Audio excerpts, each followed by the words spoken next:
Welcome to Standard Theory.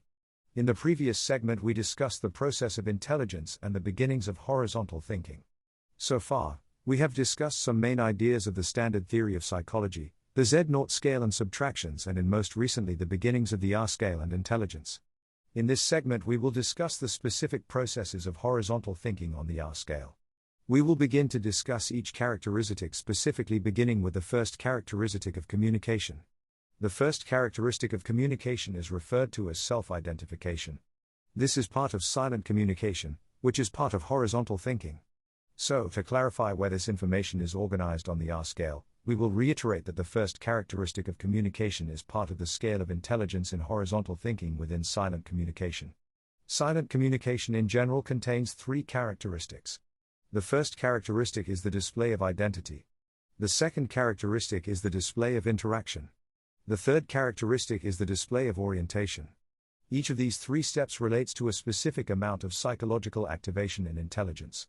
In order to describe each of the characteristics, we will explain the associated requirements and observable aspects related to each respective level of activation.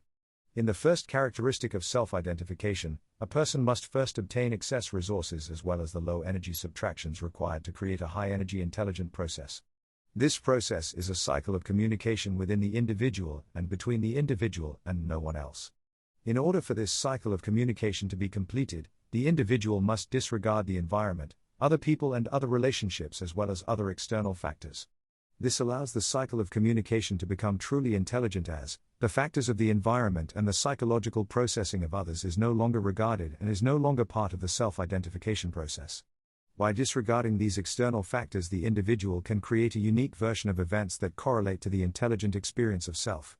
This process can be difficult to achieve based on extraneous factors such as overcrowding, relationships with family, friends, co-workers or other individuals, the availability of excess nutrient or resources, the need for survival and the inherent survival response, and also society in terms of mass media and social connectedness. Once a person is able to experience some adequate amount of self-identification, that person should come to terms with some aspects of physical reality such as the physical requirements for survival and so on. A general way to ask oneself whether or not an idea is truly a self-identifiable process is to determine the origins of the subtractions of the idea. For example, a person might tell themselves that they like the color blue. The color blue in this case could be in the environment around them. The people around them could be wearing blue, the decor of the room might be the color blue. They might be cheering for a sports team wearing the color blue. Each of these reasons on their own are valid. However, if a person were to leave those situations for another environment which does not necessarily contain those color, the person could tell themselves again that they like the color blue. However, if that seems unrelated or untrue, since there would be no decor or other people or other sports team, the person's idea that they like the color blue could be interpreted as a product of the environment rather than a truly internalized decision. If that statement was still true, even if the situation and environment may have changed, then the process could more than likely be considered a self-identifiable process. This is considered the lowest threshold of true intelligence. There are other processes in intelligence which correlate to a person's interpretations of these factors with respect to other relationships and the interpretation of the environment. These processes are considered a different thinking type since the interpretation requires some amount of environmental process combined with an intelligent process. The express requirement that the subtractions have been previously experienced and compressed are a major aspect of horizontal thinking.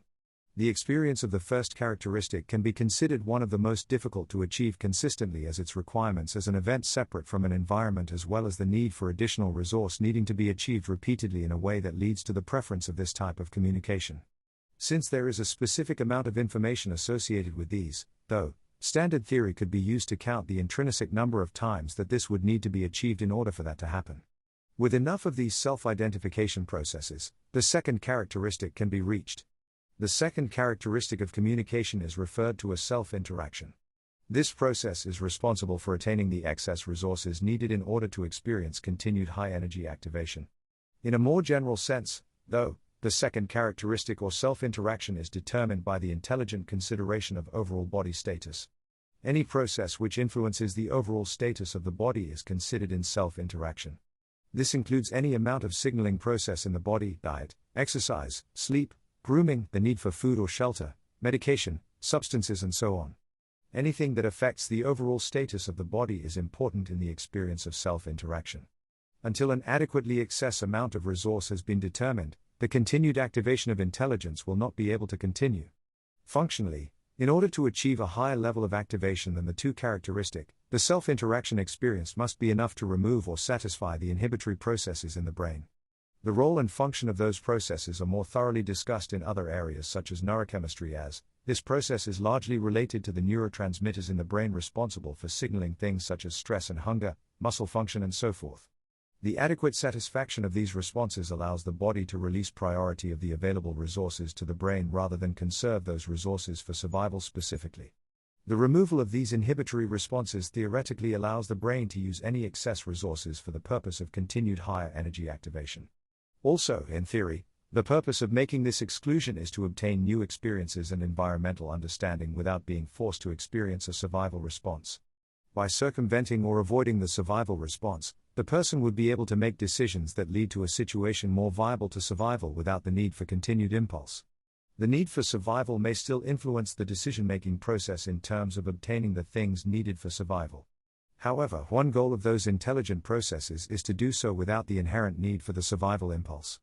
At some point, an adequate amount of self-interaction will lead to the satisfaction of the inhibitory responses. Once this happens, the brain marks that even by releasing those inhibitory molecules from their receptors. This is similar to removing a lock from a gate or opening the pathway to higher activation and energy consumption. That inverse response of inhibition removal is theoretically the process associated with the third characteristic or self-orientation. In self-orientation, the phenomenon of removing those inhibitions becomes associated with the self-interaction that led to the removal of inhibition. For example, understanding that sleeping for some time makes you less tired, that drinking leads to being less thirsty, or that eating leads to being less hungry. These processes differ from impulse in certain ways, namely that the concept of thirst or hunger drives the process rather than the biological or physical experience of the process. In impulse, a person would first feel hungry and then try to do something about it. In intelligence, a person would recognize that, at some point, they might feel hungry, so they choose to eat before the feeling of hunger comes to them. Similarly, in intelligence, a person might be able to recognize and understand their own hunger and choose not to do anything about it, while, in impulse, a person would continue to experience that hunger until something in the environment allowed it to change. The understanding of the consequence of a self-interaction leads to self-understanding. From there, a person can use their silent intelligence to make decisions based on those factors. Upon gaining self-understanding, though, a person also gains the capacity for free will. We will not spend much time about the true discussion regarding free will here. Instead, we will consider the things that we can do with self-understanding. Once we have gained the capacity for self-identification, self-interaction and self-understanding, we can use self-understanding in order to do one of two things. One would be to continue increasing intelligent experience and then expend energy on communicating that experience to others, or two, to continue some amount of self-interaction or self-identification and expend energy on communicating with the self. This junction is referred to as the free will junction. Here, an individual can choose whether to direct energy expenditure on the self or to direct energy expenditure for the sake of others. We will not discuss the lowering of energy activation for now. If one chooses to increase the expenditure of energy on others, their increased activation will lead them to the next communication type, referred to as intimate communication. Please join me in the next segment where we'll discuss intimate communication in horizontal thinking.